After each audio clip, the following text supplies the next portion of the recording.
So yesterday I was gifted this big, beautiful box of Fuyu Persimmons, which I absolutely love. So I wanted to just talk persimmons today. So today we're talking persimmons, and I want to talk to you about two persimmons that every backyard gardener should be growing.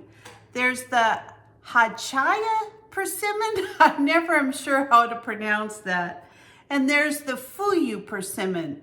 There's actually quite a big difference between the two.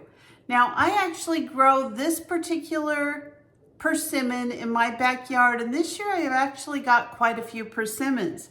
But a friend of ours brought over this big box of persimmons.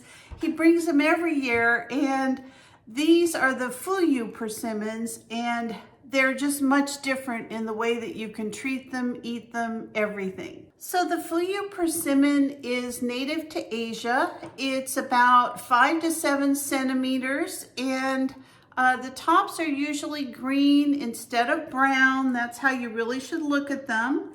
And I wanted to show you the difference between a Fuyu persimmon that has just been picked, that is, just perfectly good to eat, and then a Fuyu persimmon which has ripened and it's actually very squishy and very ripe. They both can be eaten. And the Fuyu persimmon has very little tannins in it. And tannins are some of the things that make persimmons astringent. A Hachiya, whatever they're called, persimmon has a lot of tannins in it. And because of that, these actually can be very, very astringent to the point where they really hurt your mouth unless you eat them very ripe. So I actually pick them when let me go back to the Fuyus.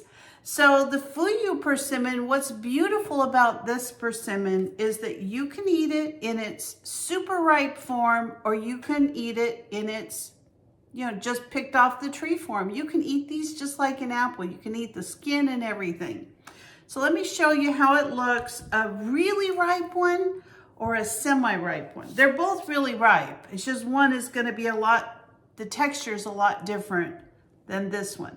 We're gonna put these to the side because they're actually not able to be eaten at all right now. But these Fuyus, definitely, we could be eating these and enjoying them. I recently just made some persimmon, I made some persimmon creamies to have in my Ninja Creamy, and I just can't wait to try it. I mean, the persimmons were really ripe, just like this, and I'm really excited to try them. So this is the one that's more like an apple. We're gonna cut out the core and take this green center off. And I usually, even though you can cut them like an apple, I usually cut them into slices, mainly because these can have seeds just like the Hachiya ones. And the Fuyu seeds are usually a little bit bigger. In fact, here's a seed right here. So you got to be careful when you're going through these that you're not going to get a bunch of seeds when you're eating them. These are not seeds you should be eating. I'm just going to set those to the side. And you can see I kind of cut them, very close together. I want to make sure there's no seed hiding somewhere. And I'm going to cut this, and you can tell the texture is very similar to that of an apple. Now, oftentimes you'll go through and look at a persimmon, you'll cut it up like this, and there may not be any seeds at all. I mean, it's just kind of an interesting thing. But this is the difference between the super ripe, jelly-like Fuyu persimmon versus the apple-like Fuyu persimmon. And I'm going to try one of these, each of these, just to let you know the difference in the taste. All right, so we're going to try the really ripe one first.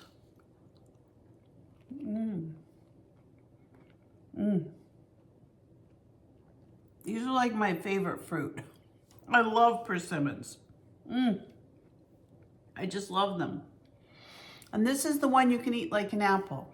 Same one as the one I just cut. just doesn't have that jelly consistency. So if you're someone who doesn't like this kind of texture on your persimmon, this might be the persimmon for you. I'm gonna eat this whole thing, but I'll do it off camera.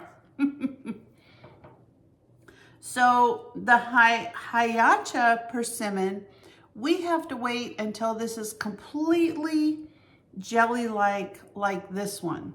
Or like I said, it'll take your mouth off. It's just not gonna be good at all.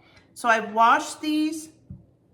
I've put them in my fruit basket, but another way that you can ripen these is to put them in a pot with a couple of apples, and that will help ripen it quicker too. You can also put them in a brown paper bag. These have to be ripened unless you're really into like some major pain, but these do not. You can eat them. The Fuyus do not have to be jelly-like to enjoy them. The Hachiyas do. So some of the things that we could make with our persimmons, and I made for the last 2 years, I made persimmon fudge. And it was the first time I made it was 2 years ago, and it was one of the best fudge I've ever had, hands down, in my whole life. And I actually made a batch for the person who gave me these persimmons every year, so he liked it, so I'm gonna be making him some persimmon fudge this year again for Thanksgiving. Some of the other things that I can make with my persimmons is persimmon cookies. I can make persimmon bread, persimmon muffins. I made some persimmon jam. I'm gonna link some of these videos at the end of the video, and I'm also gonna link right above. I'm going to show you how I process my persimmons. When I have a batch this big, you don't want to lose your persimmons. So I'm going to show you a video on how I process them and freeze them so I can have persimmons all year long. So they primarily just come available like the 1st of November, and they're like a late fall crop. Like I said, every backyard gardener should grow persimmons. They don't get enough attention. They usually have a little tiny spot at the end of a grocery aisle, and people look at something like this and they pick it up and they're like, what the heck? It's so hard. And they walk by and just forget it. I'm not even gonna try it. But if you do try persimmons, I guarantee you're gonna like them. Whether they're the soft jelly ones like I like, or the apple-like ones like I like, or the ones we have to wait to ripen like I like. They're all good. So I hope you enjoyed this video today. If you did, please consider subscribing to my channel. Give me a like, a thumbs up, or ring the bell for future notifications, and I'll see you next time. Bye-bye.